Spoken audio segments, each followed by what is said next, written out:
icyo navugaga iyo igitabo nkigize gutya umutumirwa arimo kuvuga defuwa mbagira ngo mugikurure mucyerekane sawa ntaho waramutse Rwanda nta kidutwaye. Yes.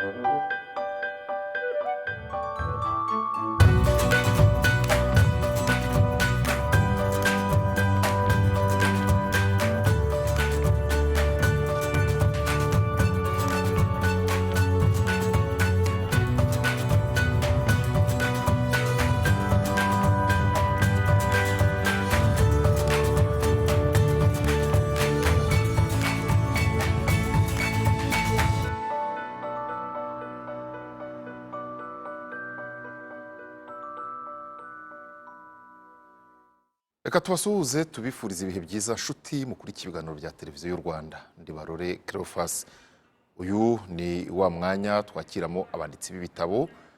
Ubushize twari twavuze ko ari igice cya mbere cy'ikiganiro twagiranye ku gitabo True Leadership Master Key. Icyo gice cya mbere cy'iki kiganiro tubasezeranya rero ko tuzakora igice cya kabiri cy'iki kiganiro kuri iki gitabo. Ni igitabo cyanditswe na Apostle Mutabazi Kabarira, akaba ari umwanditsi w'ibitabo bikunze kwibanda ku nsanganyamatsiko zinyuranye. Muri iki gitabo True Leadership Master Key akaba yibanda ku bijyanye n'uko umuntu usanzwe yavamo umuyobozi, ndetse umuyobozi w'igitangaza, umuyobozi w'ikirenga.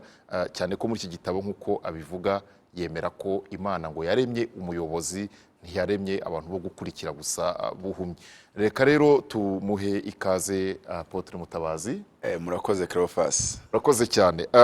Ngira ngo ubushize abakurikiye ikiganiro, nyuma y'ikiganiro baraduhamagara batari kose telefone ze ni kangahe, igitabo twakibona he, ibitabo biboneka mu masomero. Telefone zo reka nzibabwire ni 0788309513.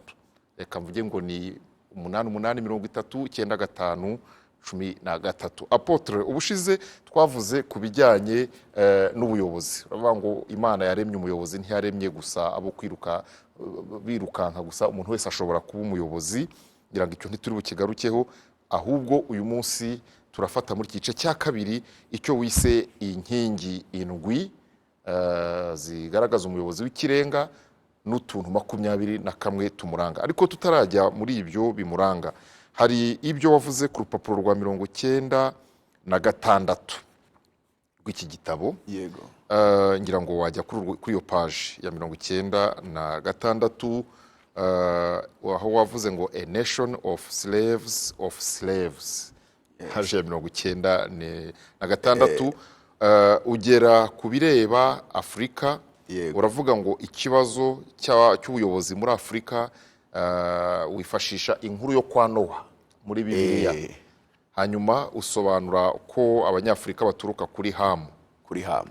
hamu kandi uyu nguyu bamwe bakavuga ngo ni wa wundi wavumwe. Ntago ariko basoma nabi, benshi bavuga ko yavumwe. Yego, ntabwo ndabaza ikibazo nyine, ndashaka ko usobanurira abakurikiye iki kiganiro. Hari abajya batekereza, bareba ibibazo Afurika ifite, bareba ukuntu indi migabane igenda itera imbere, bakavuga batubanza koko abanyafurika bavumye. Dusobanurire icyo washatse kuvuga rero muri iyi ntatinze.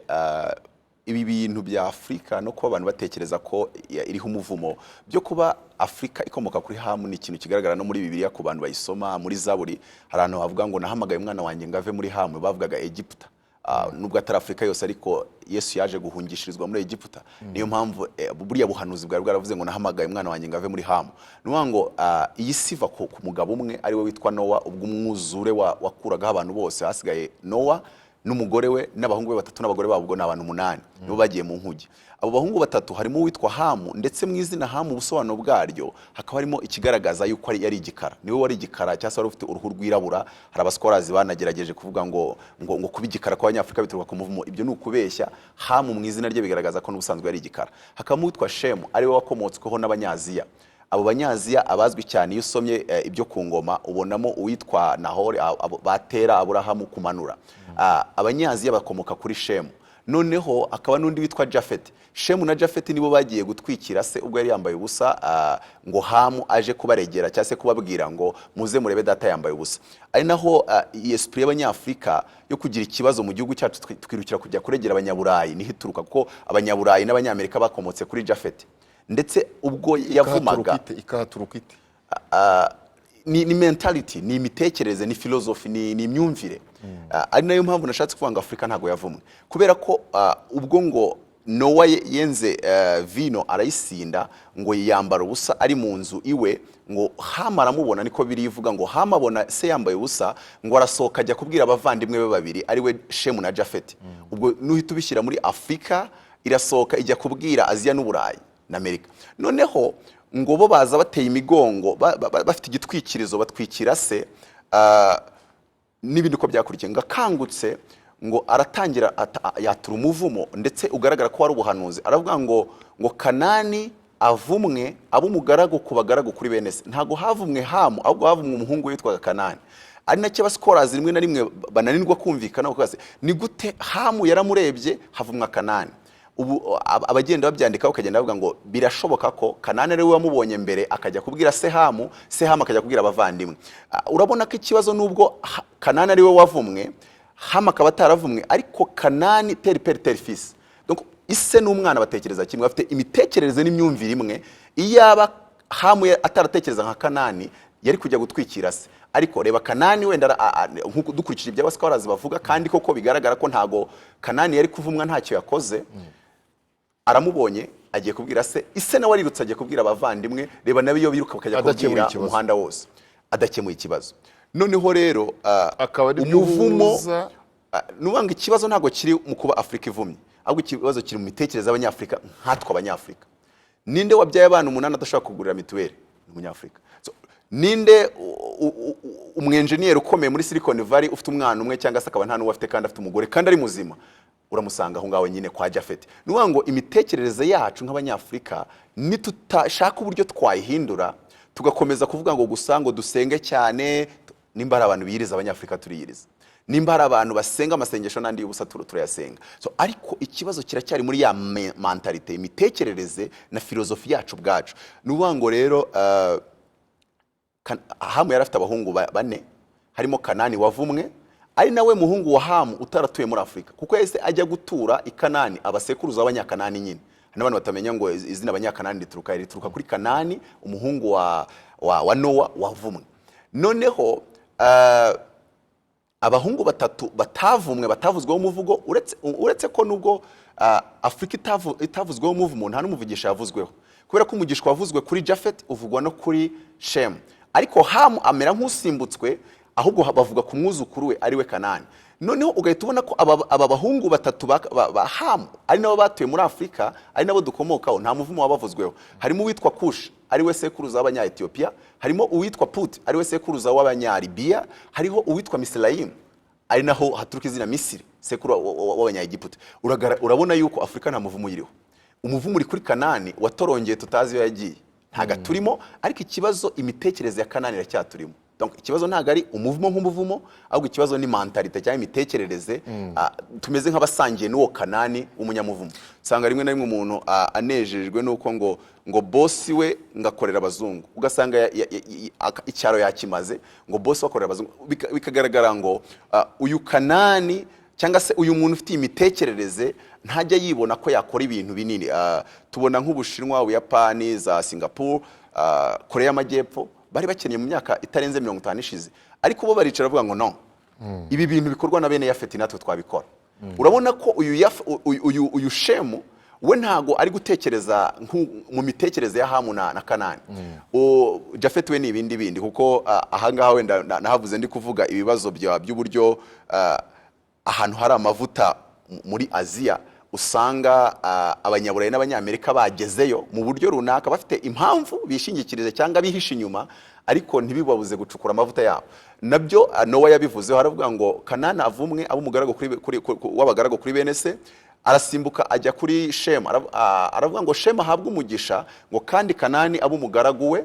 Arangira aravuga ngo may the Lord make Japhet so great, ngo Imana izafate Yafeti imuhindura igihangange, ngo so that he may dwell in the tents of Shem and share his prosperity, ngo ku buryo azajya gutura mu mahema ya Shemu akajya afata ku bukungu bwe. Kuba bariyo ni biri prophetic. Twaje tutari buganire kuri iki gitabo, ibyo twabyinjiramo mu bundi buryo, ariko muri iki gitabo mu nkingi ndwi z'umuyobozi mwiza uhereye nko ku rupapuro rwa 59, yego, wavuze urukundo. Uravuga ngo urukundo, ngo umuyobozi mwiza akwiye kugira icyo wise urukundo, ariko ukagenda ugaruka kuri Bibiliya, kandi abantu n'abadukurikiye barabizi ko rimwe na rimwe n'abayobozi, sinzi uwo muyobozi uvuga uwo ari uraza kudusobanurira, hari igihe n'ibyo byo gusenga biba atari priorite, kandi bakayobora neza. Wanatanze n'ingero, uravuga ngo Mandela ntabwo yigeze aba umukristo, ariko imiyoborere ni intangarugero. Imiyoborere ni intangarugero, yes. Aha, uru rukundo ruruzana mute kandi ukarushingira ku nkuru zo muri Bibiliya? Hano iki gitabo ahanini nashingiye kuri filozofi y'umuyobozi warushije n'abandi bayobozi bose ku isi kuyobora neza, ari we Yesu. N'uwaba atamwemera cyangwa atamwizera ashobora kubyemera, kuko burya nkuko nanjye nicara nkemera ko Mandela yayoboye neza atari umukristo, kandi ngende umukristo. Umuntu umwe yaranambajije ati, nuvuga Mandela ukajyana igitabo mu rusengero, umuntu akuzi nk'umukristo ntazatangira gukeka ko wavanze ibintu. Uravuga Yesu, mukanya ugaruke kuri Mandela, mukanya urabugarutse ku wundi, mukanya uraza kuvuga Colonel Muhammad Gaddafi. Ibyo bintu nugenda ubivanga abantu ntibari bucangirwe. Ndavuga no, ubuyobozi, leadership has no gender, ntago igira igitsina, ntigira idini. Ubuyobozi buturuka ku Mana, kandi buriya umugabo bita Desmond Tutu, Archbishop Desmond Tutu yigeze kwandika igitabo kivuga ngo God is not Christian. Rimwe na rimwe hari n'igihe tuzana idini tugatangira noneho kubuza abantu, tugatangira kubigira ibintu bindi, ariko ubuyobozi ntago bugira icyiciro cy'ubudehe. Ari abaciritse hasi barayoborwa, ari aba doctor bakayoborwa. Nuvuga ngo ubuyobozi rero, tuvuye muri icyo kintu cyo kwinjira kwibanda mu idini, tukareba Yesu nk'umuyobozi, tukareba Yesu nk'umuyobozi wabashe gukora ibintu by'indashyikirwa kandi tukamwigiraho, naho waba utagiye kumwemerera ijoro ngo nkubatize, ariko byibuza yagufasha nawe mu buyobozi bwawe nk'umuyobozi ahuri. Muri filozofi ye rero yakundaga gukoresha ijambo twese tumuziho ndetse azwiho wenyine ku isi, bivuga ngo barababwiye ngo umwanzi ukunda bagukunda, wanga umwanzi wawe, iryinyo riho rw'irindi ryinyo. Ariko arababwira ngo ngende babwira ngo mukunde n'abanzi banyu.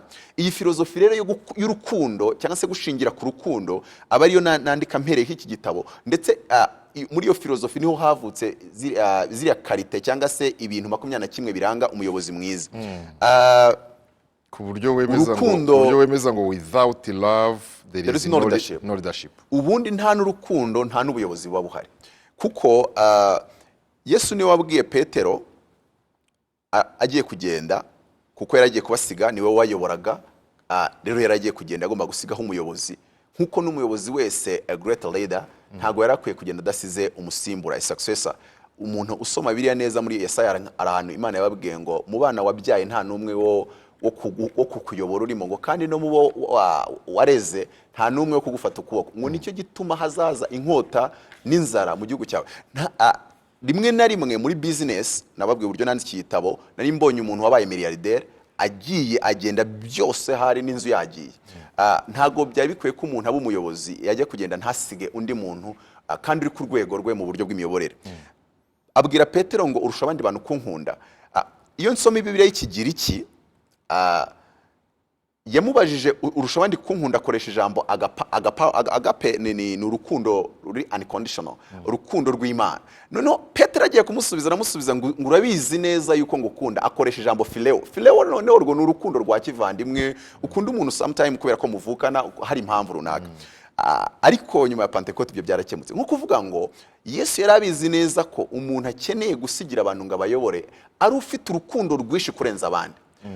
Rimwe na rimwe rero turi hano mu isi twebwe biratunanira, ariko nanone natwe tuzi neza yuko imbuto z'urwo rukundo cyangwa ibigaragazwa n'urwo rukundo ari byo dukeneye kugira ngo abantu batuyoboke. Uzabibona nko mu matora akenshi iyo umuntu adafite urwo rukundo ruri sensiya ararupirata, ararufarisifiya.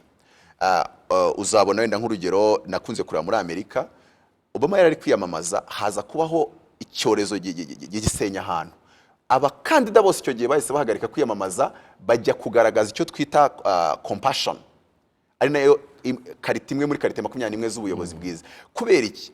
Nagaragara hari yari gufasha abantu kwifatanya n'abantu bari mu ngorane, yaba urwo rukundo ruhari kuko twe ntitureba mu mitima, ntago turi Imana, ruri sincere cyangwa se rudahari, ariko arabizi neza ko kugaragaza ko yita ku bantu, afite umutima ubabazwa n'agahinda k'abandi, ubabazwa n'ibyago by'abandi, arabizi neza ko biramuha amajwi menshi.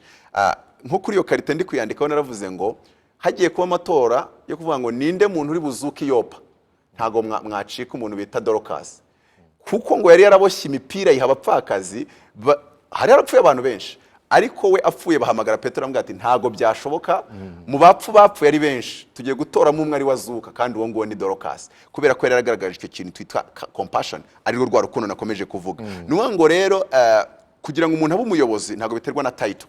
Mukurikije usobanura nabahaye, ubuyobozi ntago ari titre, ariko nanone ikikugira umuyobozi ahubwo hejuru ya za titre cyangwa se zino karuvati zitema igituza zikarimbura amabuye, twabona umuntu yambaye ari ankravate ugahita tuvuga ngo uriya ni umuyobozi. Oya, umuntu ashobora no kuba yambaye godas, ashobora no kuba yambaye ikabutura, ariko akaba ari umuyobozi. Kuko mu buyobozi nagiye mvuga uzasanga abatubona nka ba Lucky Dube ubabona mu buyobozi. Rimwe na rimwe ahubwo nuko yari hariya kuri rwego ni Israel Mbonyi mu Rwanda muri gospel, ntago yiyumva rimwe na rimwe hari atitekereza nk'umuyobozi, kubera ko tuzi ko umuyobozi ni umuntu ufite titre, ufite abantu 300 ayobora, aha amabwiriza n'ibindi. Ariko ni umuntu wese ukoresha tara imurimo ikazana impinduka mu isi.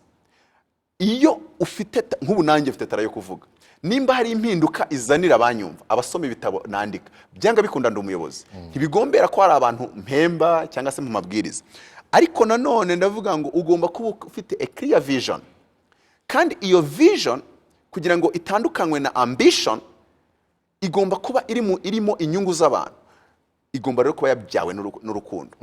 The love generate vision and that vision makes you a leader. Ni nacyo gituma abantu bagukurikira. Uvuga ngo abantu uko basa bigerekana umuyobozi wabo. Yego.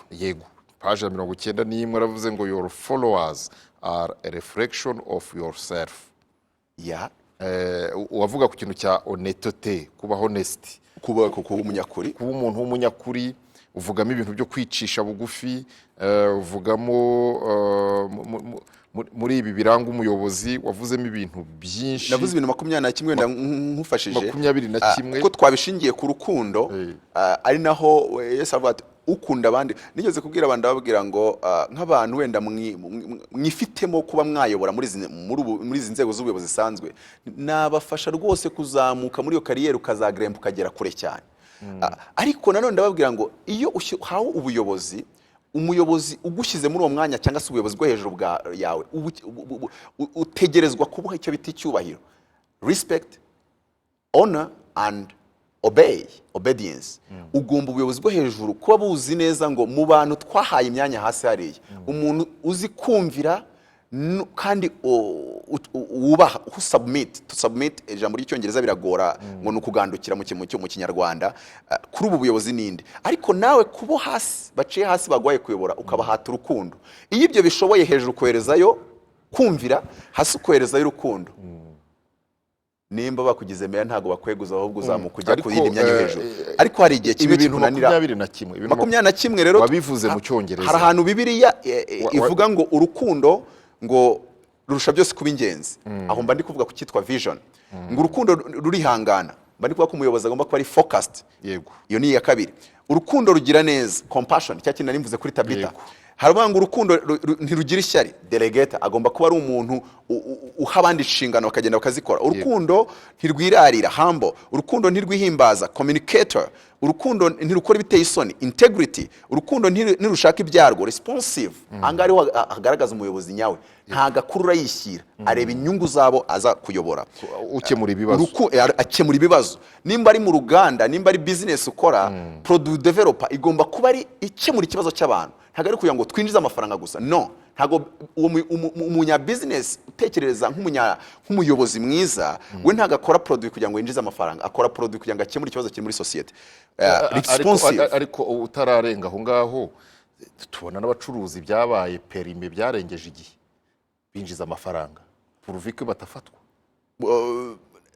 Reka nzinyuremo nituranya tugaruke tugenda tuzijonjoramo tugira iyo tuvugaho. Yego, tugeze kuri iyo ya 8. Responsive. Urukundo ntiruhutiraho, strategic, ntirutekereza ikibi ku bantu, optimist cyangwa se positive.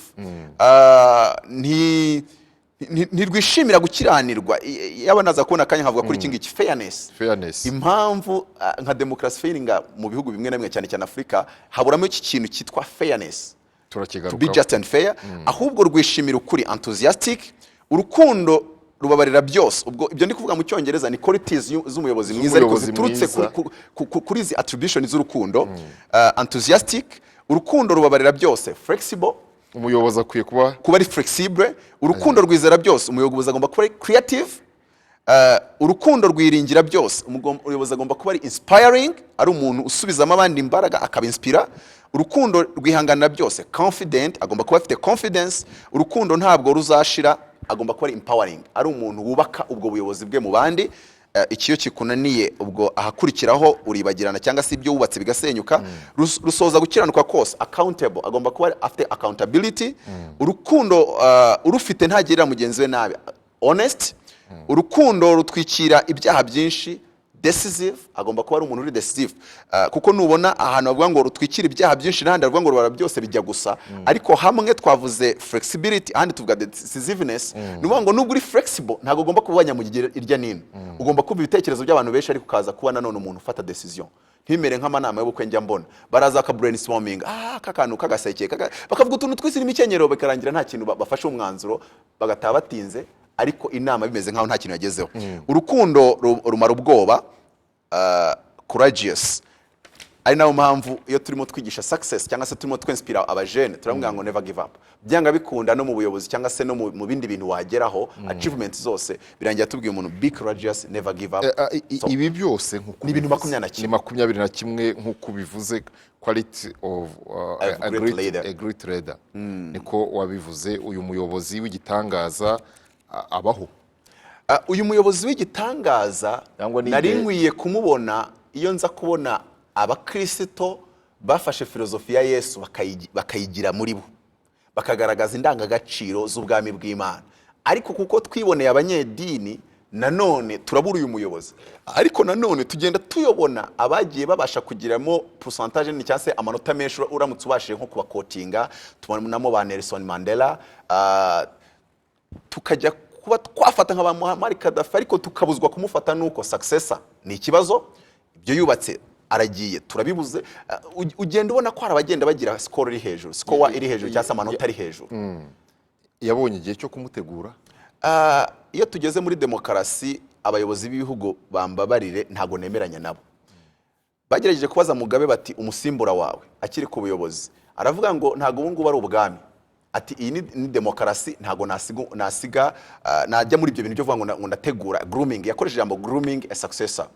Hari n'undi muyobozi nawe nubaha kandi nkunda cyane, nawe bamubajije nuko yasubije, okay, kandi koko politically niko nanjye nasubiza ndi umuyobozi. Ariko nanone Afrika ukuntu iyobowe ikoze nk'ikintu nakita, tubaye abanyakuri, tubaye honest, ikoze nk'ikintu nakita democratic monarchy. Ivanze concept ya monarchy cyangwa ubwami ikavanga na concept ya demokarasi. Kandi nanone nkakunda kwa advising abanyafrika, kuko iyo ngerageza gusoma wanditse ibitabo kuri leadership usoma ibintu byinshi. Iyo wanditse kuri Afrika noneho bwo ugerageza gusacinga ibitabo byanditswe n'abanyafrika, byanditswe n'abazungu bagerageza kuvuga kuri demokarasi ya Afrika. Ariko ntago nigeze nemeranya nabo. Kubera iki?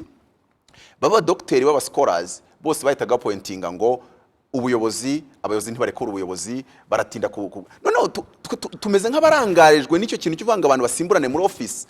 Turagerageza kwigana bene Yafeti, turagerageza kwigana abazungu, yet ntago turibo muri mind, ntago turibo. Mfite imyaka 31, mfite abana 4.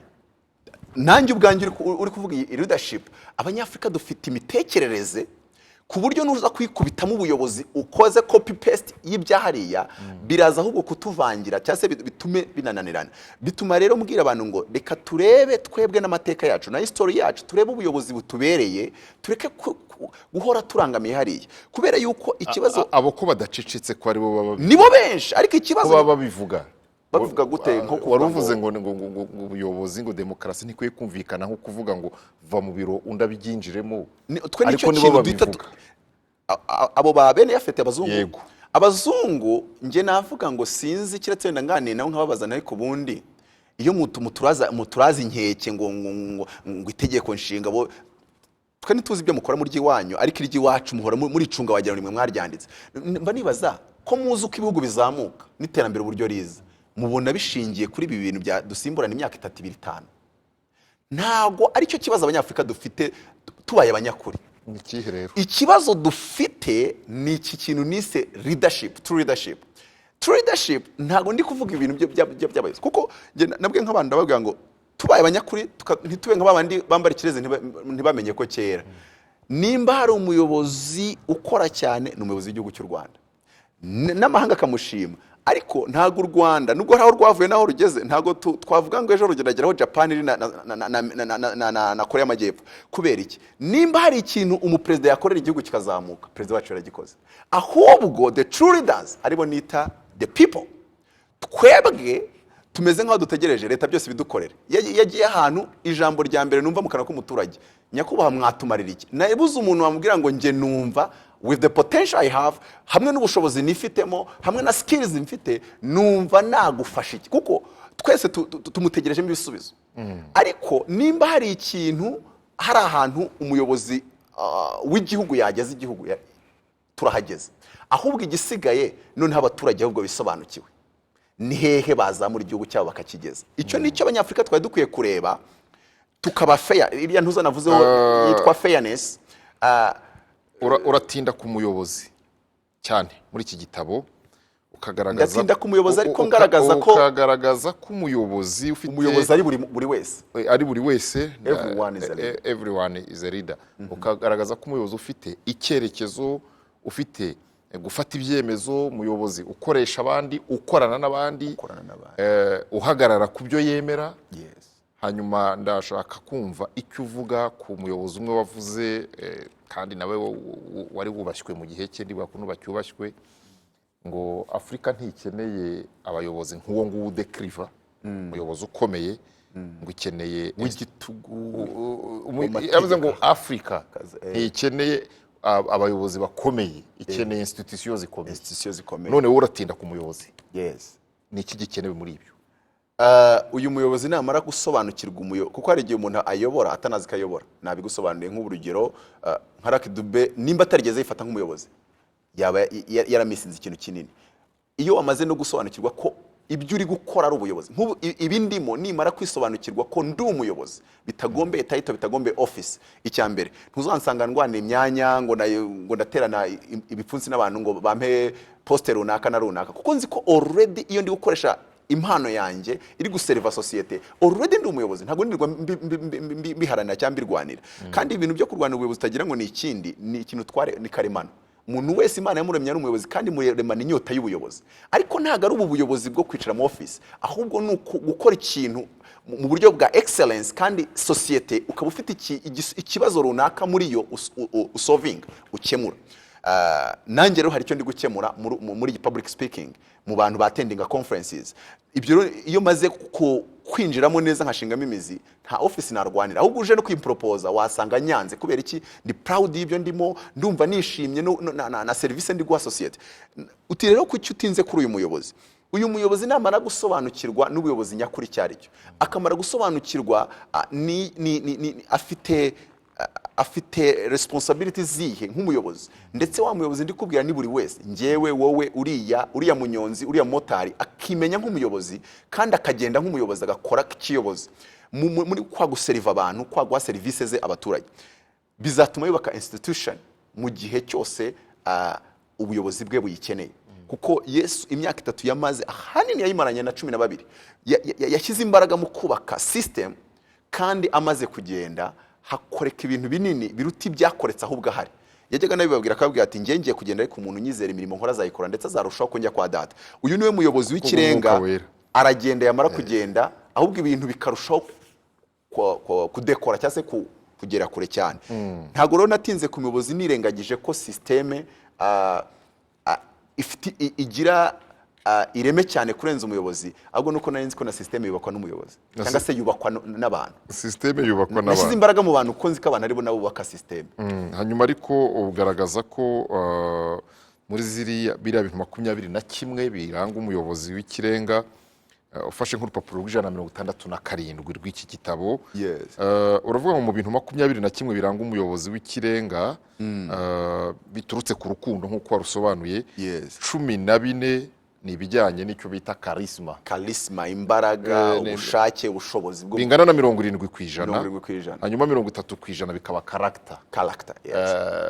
None se umuyobozi hari ugeze kuvuga ngo bankunda batankunda bapfa kuntinya, ati bapfa kuntinya Machiavelli. None wowe urazana ibitabo byo kuvuga ngo ntabwo nsuzuguye igitabo cyanyu, ariko byo kuvuga ngo umuyobozi ngo ace bugufi, ngo umuntu w'Imana, ngo umuntu rwose ngo bareberaho. Machiavelli uramushyiraho? Machiavelli burya rimwe na rimwe igihe umuntu avuga akaba ari point ashaka kumekinga mu buryo runaka, ariko yavugaga nawe yaritegereje sosiyete, nawe hari ibyo yitegereje. Ariko navuga ngo nanone nanjye ndavuga kandi nshingiye ku muyobozi warushije na Machiavelli kugera ku bintu by'ikirenga, kuko uwo muyobozi tuvuga Yesu ntagihari, ariko uburyo tumwirutse inyuma n'uburyo tumukorera amanywa nijoro.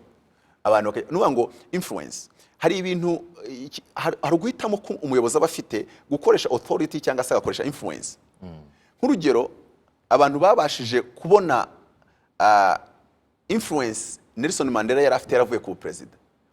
Umugabo umwe wigeze kumubona yaratubwiye ati ntago buriya Mandela abantu benshi bari bamuzi, ati yafataga telefone agahamagara muri White House nk'uhamagara mu rugo iwe, ati ariko n'abagifite ubwo bubasha cy'abakiri muri presidence zitandukanye muri Afrika, ukabona uburyo bibagora kuba bakomunika naho hantu.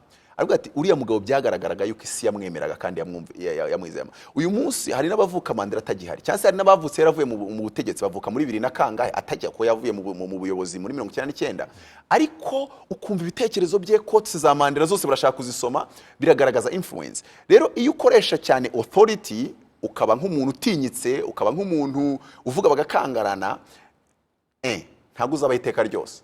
Kandi ubuyobozi uri kubaka ikintu ugira ngo nunagenda abantu bazakomereze muri uwo muyoboro.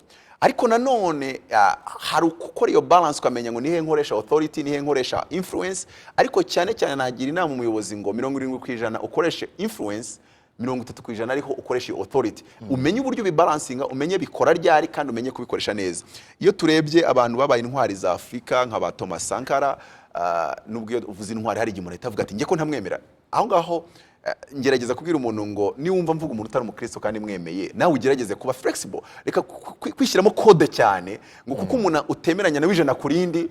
Hari umuyobozi uvuga ngo ni umuyobozi mwiza yaremeraga ubutinganyi, kandi wenda we utabushyigikiye wowe ku myizerere yawe, ariko ugomba kwaguka mu bitekerezo, ntuhite urwanya umuntu 100% kubera ko hari akantu kamwe mutemeranyaho. kubera uburyo bafashe ibihugu bavuye ahantu hagoye, abaturage bakiri muri ya mitekerereze iri hasi kandi ivuye mu gikoroni, byagiye biboburije, reka nkoreshe ijambo, nta yindi choice bari bafite kiretse gukoresha ikintu kimeze nk'ubunyagitugu. Ariko nanone ibikorwa nka Sankara yagezeho mu myaka ine gusa, kuva muri 1983 kugera 87, nanone bigaragaza yuko yari umuntu ufite iyo compassion, uyu mutima utera uganisha ku nyungu z'abene igihugu, nubwo rimwe na rimwe hari igihe abo muhagararanye kandi mwatangiranye urugamba babona nabo hari ibindi bibari mu bitekerezo, bagatangira ku aho tuba tugeze kuri Blaise Compaoré. Ariko navuga ngo nushaka kugera kure, nushaka kugira igihugu cy'igihangange, ntago wabyubakisha authority gusa, bisaba kugira ngo ubashe kwegera abaturage, kuko ubu buyobozi ndi kuvuga, a great leader ni wa muntu, he unlocks the potential of his followers. Ni wa muntu ugenda, ntago ari ikibazo cyo gukora wowe, ahubwo ni ikibazo cyo gutuma uyu muntu uyoboye ahinduka umuyobozi. Kwa kundi ubyuka nta muntu kuri inyuma uragukotinga, nawe ubwe ryashyaka rikamuwamo ya passion ukayimwinjizamo, influence. Tuba tugeze aho kuvuga ngo passion yawe urayitransference, ivuye kuri wowe urayimwoherereje, imwinjiyemo. Kuko iyo ubaye umunyagitugu, njya nkunda kubona mama n'abakoze mu rugo, kora iki, cana iyo mbabura, shyiraho amata, gabanya ayo makara, kuraho ikara rimwe, ongeraho irindi. None ugasanga ntago ari, none uyu mukozi nawe afite ubwonko, afite brain. Ugomba kugera ku rwego uyu mukozi umuzamura, akamenya kagomba gukoresha amakara make, agomba kumenya kujera ibiryo byaje mu rugo. Uyu ni umuyobozi mwiza, wagiye umwigisha, wagiye umushyiramo filozofi yawe n'imitekerereze yawe imugeramo. Kuko ngiye umuntu bagiye kumbwira ngo kanaka is a great leader, nikangamo gato, mpita nifrena nkavuga ngo no, kiretse nimbanza kubona success awe, sino ni hatabaye icyo kintu cyo kuvuga ngo abantu ubwe yayoboye. Kuko Yesu kumwita a great leader nuko nabonye ibyo ba Petero na Yohana bakoze amaze kugenda. Otherwise kwera humuye impumyi, akahagurutsa ibirema, agacalenjinga abafarisayo, ibyo gusa ntibimugira a great leader, cyo koze bimugira a good leader. Ariko amaze kugenda ngo ahubwo noneho umujyi ni Samaria hose, Paulo no kugera ku mpera y'isi n'ibindi n'ibindi. By'ukuri rero reka mu gusoza ku rupapuro rw'160 waranditse, hari umuntu mwagiranye ikiganiro, hanyuma uravuga ngo when I asked my dad who will bring Africa to think in a new way, he answered a certain philosopher. Uyu mu philosopher arahari? Nanabyanditse hepfo yaho ngaho, nubwo utasomye umu philosophe nye nizera karinge. Narabisomye warabivuze clearly. Urabivuga ndagira ngo bibwira abadukurikiye. Yarambajije muzehe wanjye kuko yize leadership. Nandika igitabo, ibindi bitabo yaransapotinze, ariko bigeze kuri iki bimera nkaho bibaye challenge, kubera ko yavuze no, nge nize imyaka 5 niga leadership. Wowe from nowhere, from construction engineering, urashaka kwandika igitabo kuri leadership? I don't get it. Ariko ndumva muri nge ngomba kwandika igitabo kuri leadership. Aravuga ngo none subwo ngubwo urabanza ujye kwishuri, ujye kwiga leadership cyangwa se biragenda gute? Ndavuga no, ngerageje kumubwira theory zanjye na philosophy zanjye. Kuko iyo ukoresha philosophy ya Yesu muri leadership ku muntu wayize ku ishuri, aba yumva ari philosophy inverse. Ariko ndangije ndamubwira, arambaza atari ku bundi ntubona ko ukeneye assistance therapist kugira ngo, kuko nta gutekereza nk'abandi, you don't think like normal people, kandi ntago uba mu ishyamba. So nimba rero uba mu bantu ujye utekereza nk'abandi. Ndavuga no, wenda nzagerageza njyeyo, ariko nanone ku rundi ruhande Afrika ikeneye umuntu wayigisha gutekereza bitandukanye. Sino ibi bintu tugerageza kuvuga byaba ari ibiroto gusa biraho. If you want to change your destiny, change the way you think. Ntago twavuga ngo Afrika izagera ku bintu bitangaje tubone nka Afrika ndota cyangwa se nifuza, aho nimba tuvuga ngo haba Silicon Valley